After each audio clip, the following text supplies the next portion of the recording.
Hello दोस्तों। तो पिछले लेक्चर में हमने बात करा था एशिया और अफ्रीका की, एशिया एंड अफ्रीका। तो हम पॉलिटिकल मैप को डिस्कस कर रहे हैं। तो पॉलिटिकल मैप में जो भी इम्पोर्टेंट चीज़ें होंगी वो हम आज Europe and south America and north America के बारे में डिस्कस करेंगे। तो चलिए शुरू करते हैं। यूरोप को लेकर तक चलते हैं। पहले Europe, this is what Europe, है ना। तो यहाँ पर चलिए, यहाँ पर तो आपको पता होगा ये अफ्रीका है ना, अफ्रीका है नीचे। यहाँ पर एक कंट्री बताया था मैंने कल, यहाँ पर बताइए मोरक्को। मोरक्को, जो मोरक्को और स्पेन को एक जल संधि यानी स्टेट है जो सेपरेट करती है, उसको बोलते हैं जिब्राल्टर। क्या बोलते हैं? State of Gibraltar, state of Gibraltar, state of Gibraltar, Gibraltar. ठीक है, यहाँ लिख देता हूँ जिब्राल्टर। ठीक है, यहाँ पर देखिए क्या हुआ। चलिए यहाँ पर देखिए पोर्टुगल, ये पुर्तगाल है नन्ना सा, और इसने ही राज किया था। देख रहे हो, ये पुर्तगाल है। ठीक है, इसी ने ही राज किया हम पर। तो पोर्टुगल के बाद इधर आ जाइए तो यहाँ पर मिलेगा स्पेन आपको देखने को। स्पेन के बाद इधर आ जाइए, आपको मिलेगा देखने को फ्रांस। तो Portugal, Spain and France, Portugal Spain and France, PSF, Portugal Spain and France, Portugal Spain France. France के बाद इधर आ जाइए, यहाँ पर फ्रांस के बाद अगर आप इधर को जाएंगे तो आपको इटली देखने को मिलेगी, इटली देखने को मिलेगी यहाँ पर। और अगर फ्रांस के इधर साइड में जाएंगे तो आपको बेल्जियम देखने को मिलेगा, बेल्जियम। और बेल्जियम के बाद में नीदरलैंड देखने को मिलेगा। तो नीदरलैंड के लोग कौन थे, है ना। नीदरलैंड के लोगों को क्या बोलते हैं? डच। पढ़ा हो हिस्ट्री में। तो नीदरलैंड के एंड डच कौन थे? Dutch are the people of Netherland. तो नीदरलैंड के लोगों को क्या बोलते थे? डच। तो ये डच लोग हैं। तो डच लोग रहते हैं कहाँ? नीदरलैंड में। तो नीदरलैंड है, नीदरलैंड किसके पास में? बेल्जियम के पास में है। तो बेल्जियम कहाँ पर? बेल्जियम फ्रांस से कनेक्टेड है। तो फ्रांस के बाद बेल्जियम के पास में नीदरलैंड आपको देखने को मिल जाएगा। तो एक बार फिर रिपीट कीजिए। तो जितनी बार रिपीट करेंगे उतना ही आपके लिए आसान होगा याद करना। ठीक है, तो पढ़ लीजिए एक बार फिर। पोर्टुगल के बाद स्पेन के बाद फ्रांस के बाद आपको बेल्जियम देखने को मिलेगा, बेल्जियम के पास नीदरलैंड देखने को मिलेगा। ठीक है, यहाँ पर लक्समबर्ग है नन्ना सा। ठीक है, यहाँ पर आपको स्विट्जरलैंड देखने को मिल जाता है और इधर साइड में आपको इटली देखने को मिल जाता है। यहाँ पर आपको बड़ा सा कंट्री देखने को मिलेगा जर्मनी। क्या मिलेगा? जर्मनी। और यहाँ पर आपको देखने को मिलेगा ऑस्ट्रिया, जो स्विट्जरलैंड है, स्विट्जरलैंड से ही कनेक्टेड है। क्या? ऑस्ट्रिया। यानी छोटी सी देखो पतली सी गई हुई है, अगर आप ढंग से देखेंगे तो ये देखिए, है ना, ये ऑस्ट्रिया है। ठीक है, ऑस्ट्रिया आपको समझ में आ गया। यहाँ पर आप चले गए तो जर्मनी के बाद यहाँ पर आपको डेनमार्क देखने को मिलेगा। डेनमार्क एंड डेन्स जो लोग थे वो डेनमार्क के थे। तो यहाँ पर आपको इतिहास से आप कनेक्टिविटी थोड़ा बहुत कनेक्ट कर पा रहे हैं। ठीक है, तो डेनमार्क। और यहाँ पर ये जो है हमारा, ये जो है ये वही शैतान है जिसने हम पर राज किया। और कौन सा शैतान है? इसको बोलते हैं UK, यूनाइटेड किंगडम, और जिसको हम बोलते हैं ब्रिटेन। ठीक है, ब्रिटेन। यहाँ पर एक आयरलैंड भी हमको देखने को मिल जाता है, आयरलैंड है यहाँ पर। ठीक है, आयरलैंड के लोग रहते हैं। क्लियर है? तो इतना हमको हमारा क्लियर हो गया। आइए इधर से बात करते हैं। अब इधर साइड से चलिए, ये एशिया है। ये क्या है? एशिया। अब यहाँ पर हमको ब्लैक सी देखने को मिल जाता है। ब्लैक सी, मैंने शायद पिछली वीडियो में बोला था कि ब्लैक सी को हम कैसे करेंगे, याद करेंगे। तो ब्लैक सी को याद करने के लिए आपको क्या करना है? आपको एक ट्रिक याद करनी है। कौन सी? टी एंड बर्गर की। T and burger, this is बहुत वेरी फेमस ट्रिक है। ये हमारी ट्रिक नहीं है। ठीक है, तो टी से क्या होगा? टर्की आ गया। बी से अल्जीरिया, यू से यूक्रेन, आर से रसिया, जी से जॉर्जिया एंड आर से रोमानिया। T and burger. ठीक है, याद हो जाएगा। तो ब्लैक सी को आप इस तरह से याद कर लीजिएगा। ठीक है, तो यहाँ पर टर्की है। क्लियर है? टर्की है। यहाँ पर टर्की का ही पार्ट यहाँ पर आपको देखने को मिल जाएगा इस्तांबुल। यहाँ पर आपको रोमानिया देखने को मिलेगा, रोमानिया। और यूक्रेन। ठीक है, तो यूक्रेन भी यहाँ पर आपको देखने को मिल जाएगा। और ऊपर क्या है? रसिया। अच्छा, यूरोप का सबसे बड़ा कंट्री का नाम क्या है? रसिया है। यूरोप का सबसे बड़ा कंट्री कौन सा है? रसिया। और रसिया के पास में देखो यूक्रेन है, यूक्रेन। और यहाँ पर आपको बेलारूस भी देखने को मिलता है, बेलारूस। तो बेलारूस कहाँ पर है? बेलारूस यूक्रेन के ऊपर है। तो यहाँ पर देखो टर्की के पास में क्या है? बल्जीरिया के ऊपर रोमानिया है। Turkey, Bulgaria and Romania. क्या बोला मैंने? टर्की के ऊपर क्या है? बल्जीरिया के ऊपर क्या है? रोमानिया के ऊपर आपको यूक्रेन देखने को मिलेगा। तो एक बार लिख लीजिएगा क्योंकि यहाँ से क्वेश्चन आने का चांसेस रहता है।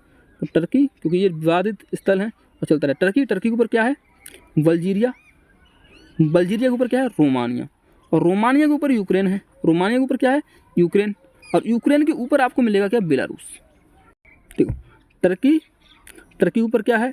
बल्जीरिया के ऊपर क्या है? रोमानिया, और रोमानिया के ऊपर आपको मिलेगा क्या? यूक्रेन देखने को, और यूक्रेन के ऊपर बेलारूस है, और बेलारूस और यूक्रेन को कनेक्ट किया हुआ है रसिया, जो कि यूरोप का सबसे बड़ा कंट्री है। कौन सा? रसिया। समझ में आया? चलिए, अच्छा, यूरोप का भी सबसे बड़ा कंट्री है रसिया, और ये हमारे एशिया का भी सबसे बड़ा कंट्री है। समझ में आ रहा है? ठीक है, चलिए यहाँ पर बात करते हैं। तो ये आपको याद हो गए, इधर साइड के याद हो गए। आप इधर साइड में देख लीजिएगा, तो यहाँ पर ग्रीस देखने को मिल जाएगा, फिर नॉर्थ मैकेडोनिया है, ठीक है, ये अल्बेनिया है, आपको मॉन्टेनेग्रो, सर्बिया, ठीक है, बोस्निया एंड हर्जेगोविना, क्रोएशिया है, स्लोवेनिया है, हंगरी, स्लोवाकिया। तो एक बार नज़र मार लीजिए कहाँ पर कंट्री कौन कौन से हैं, ठीक है। यहाँ पर पोलैंड है, तो यहाँ पर आपको बाल्टिक सी देखने को मिल रहा है, ठीक है। और यहाँ पर क्या है? लिथुआनिया और लाटविया, लिथुआनिया और एस्टोनिया, ठीक है। आपको याद क्या करना है? बाल्टिक नेशन का, चलिए मैं बताऊंगा नहीं, आप क्या है कमेंट में बताइए कि बाल्टिक नेशन कौन कौन से हैं, ठीक है। 3 नेशन मिलेंगे आपको देखने को, ठीक है। हालांकि आपने अगर मेरा पेन चलते हुए देखा है तो आपको पता भी चल जाएगा कि एक्चुअल में कौन सी कंट्रीज बाल्टिक नेशन कहलाते हैं, ठीक है। चलिए, यहाँ पर आपको ऊपर की तरफ जाएंगे तो ये देखिए रसिया, ये रसिया से कनेक्ट करता हुआ हमको देखने को मिलेगा फिनलैंड। क्या मिलेगा? फिनलैंड। और फिनलैंड को कनेक्ट करते हुए यहाँ पर अगर फिनलैंड के ऊपर तक चले जाएंगे तो यहाँ आपको स्वीडन मिलेगा, और यहाँ पर नॉर्वे में देखने को मिल जाएगा। तो स्वीडन, नॉर्वे ये है, ठीक है। ये इस तरह से देखो, इस तरह से आप देखो, ये मुँह लग रहा है ना, किसी मगरमच्छ वगैरह का मुँह हो, है ना। तो यहाँ पर देखो स्वीडन नीचे है, नॉर्वे ऊपर है, स्वीडन नीचे है, नॉर्वे ऊपर है, स्वीडन एंड नॉर्वे, ठीक है। तो ये हमारा यूरोप आपका कंप्लीट हो गया, ठीक है। यहाँ पर आप देखो ध्यान देने वाली चीज़ें क्या हैं, यहाँ पे नॉर्थ सी है, नॉर्थ सी ऊपर नॉर्वेजियन सी है, और यहाँ पे बाल्टिक सी है। तो गल्फ ऑफ बॉस्निया से बाल्टिक सी, तो ये सारे जो चीज़ें हैं ना, नॉर्थ सी है, बहुत सारी चीज़ें हैं, है ना, जैसे अटलांटिक सी है, तो बे ऑफ बिस्के क्या है ना। तो ये सारी चीज़ें हम कहाँ कराएंगे? जो ज्योग्राफिकल मैप कराएंगे तब हम आपको ये सारी चीज़ें बताएंगे, ठीक है। अभी आप जितना बताया गया उतना याद कर लीजिएगा, आपको बहुत हेल्पफुल करेगा। क्योंकि आपको देखो, अगर आपको ज्योग्राफिकल मैप पढ़ना है ना, अगर ज्योग्राफिकल मैप पढ़ना चाहते हो तो उससे पहले आपको पॉलिटिकल मैप की थोड़ी बहुत नॉलेज होनी चाहिए। आपको पता ही नहीं किस कंट्री में है तो आप पता नहीं कर पाएंगे, ठीक है। चलिए आगे बढ़ें। यहाँ पर देखिए south America and north America, देखो बहुत ज़्यादा ईजी हैं ये दोनों मैपिंग, बहुत ज़्यादा ईजी हैं। क्यों ईजी बोल रहा हूँ? क्योंकि इसमें बहुत ज़्यादा कंट्री है नहीं। तो सबसे पहले नॉर्थ अमेरिका देख लेते हैं। तो नॉर्थ अमेरिका को याद करना बहुत ज़्यादा ईजी है। कौन कौन सा है नॉर्थ अमेरिका में? अलास्का यहाँ पर देखने को मिल जाता है, ठीक है। ये कनाडा है, अलास्का रेंज। पहले आपको पता होगा कि जो अलास्का था वो किसका पार्ट था? रूस का पार्ट था, ठीक है। लेकिन हुआ ये कि रूस ने इसको अमेरिका के लिए बेच दिया, और जब अमेरिका को इसने बेच दिया तो यहाँ पर उस समय पर रूस को लगा कुछ इसमें होगा नहीं। लेकिन गेम तब चेंज होता है जब अलास्का में बहुत सारे रिजर्व्स मिलते हैं, बहुत सारे संसाधन देखने को मिलते हैं। तो यहाँ पर जो है गेम चेंज हो जाता है और यूके की किस्मत खुल जाती है और रूस की एक हिसाब से बोल सकते हैं किस्मत फूट जाती है। तो ये जो है अलास्का रीजन बहुत ज़्यादा इंपॉर्टेंट हो जाता है। तो अलास्का के नीचे क्या है? कनाडा। तो कनाडा, ये हमारा कनाडा देखने को मिल जाएगा। कनाडा के नीचे हमारा यूएस यानी अमेरिका है, और यहाँ पर हमको देखने को मिलता है मैक्सिको। बस इतने ही कंट्री याद है, ठीक है। मैक्सिको यहाँ पर आपको पता भी हो, गल्फ ऑफ मैक्सिको है ये, ठीक है। गल्फ ऑफ मैक्सिको है। तो यहाँ पर देखिए, ये अभी देखिए अगर हम पढ़ ही रहे हैं तो मैं यहाँ पर सेंट्रल अमेरिका को भी निपटा ही देता हूँ। तो यहाँ पर सेंट्रल अमेरिका है, ये क्या है? Central America. तो ये हमारा सेंट्रल अमेरिका है, सेंट्रल अमेरिका। अच्छा, आपको एक बात ध्यान रखना है कि जो अमेरिका है, अमेरिका को हम क्या बोलते हैं? नया विश्व बोलते हैं, न्यू वर्ल्ड बोलते हैं। क्या बोलते हैं? New world. क्योंकि ये डिस्कवर बाद में हुआ था, ठीक है। हालांकि था तो पहले से ही, लेकिन बाद में डिस्कवर हुआ, इसलिए हम इसको क्या बोलते हैं? न्यू वर्ल्ड, ठीक है। हम लोग जो एशिया है, यूरोप है, अफ्रीका वगैरह है, ये हमारा ओल्ड वर्ल्ड है, और ये हमारे क्या है? न्यू वर्ल्ड है। इस चीज़ को आप ध्यान रखिएगा। यहाँ पर देखिएगा, यहाँ पर थोड़ा सा मैं जूम कर रहा हूँ, तो यहाँ पर दीज आर कंट्री, कौन सी कंट्रीज हैं? ये सेंट्रल अमेरिका है। तो सेंट्रल अमेरिका में क्या है? ग्वाटेमाला, बेलीज, होंडुरस, एल सल्वाडोर, तो ये El Salvador, Nicaragua, Costa Rica and Panama. तो यहाँ पर देखिए कोई भी कंट्री ऐसा नहीं है जो लैंड लॉक्ड हो, है ना, लैंड लॉक हो, अंतःस्थलीय हो। तो अंतःस्थलीय वाला कोई सा कंट्री यहाँ पर देखने को नहीं मिलेगा। ठीक है, यहाँ पर देखो ये पनामा है और यहीं पर हमारा क्या है? पनामा इस्थमस बनाया गया है। पनामा को काट के यहाँ पर पनामा कनाल बनाया गया है। पनामा कनाल बनाया गया है, यानी नहर बनाई गई है यहाँ पर। तो ये वाला पनामा वाला रीजन है, ये Panama, Costa Rica, Nicaragua, Honduras, El Salvador है, ग्वाटेमाला एंड बेलीज। तो ग्वाटेमाला, बेलीज, पेन बहुत मोटा हो रखा है, ठीक है, Guatemala, Belize, El Salvador, Honduras, Nicaragua, Costa Rica and Panama. अच्छा, ये चीज़ आपको याद हो गई। अच्छा, यहाँ पर एक चीज़ आपको याद करने वाली चीज़ क्या है कि देखो और सारे कंट्रीज़ जो है ना, और सारे कंट्रीज़ हैं वो दोनों सीमें ओपन हो रहे हैं। देखो दोनों तरफ से आपको ओशन से घिरे हुए दिखाई देंगे। देखो अच्छे से देखो, बहुत प्यारी सी चीज़ है ये, है ना। देखो पनामा है, पनामा का इधर भी देखो ओशियन, इधर भी ओशियन, कोस्टा रिका के इधर भी ओशियन, इधर भी ओशियन, निकारागुआ के इधर भी ओशियन, इधर भी ओशियन। लेकिन एल सल्वाडोर के इधर ओशियन है, इधर ओशियन नहीं है। होंडुरस के भी इधर ओशियन, इधर ओशियन। यहाँ पर देखिए बेलीज के पास में इधर ओशियन है, इधर ओशियन, इधर साइड की तरफ ओशियन नहीं है। इधर की साइड की तरफ क्या है? ग्वाटेमाला है। ग्वाटेमाला की अगर तरफ देखें तो इधर भी ओशियन है, इधर भी ओशियन है। तो यहाँ पर कौन से दो कंट्री हैं? तो कौन सी कंट्री हैं? एक एल सल्वाडोर है, एक क्या है? El Salvador.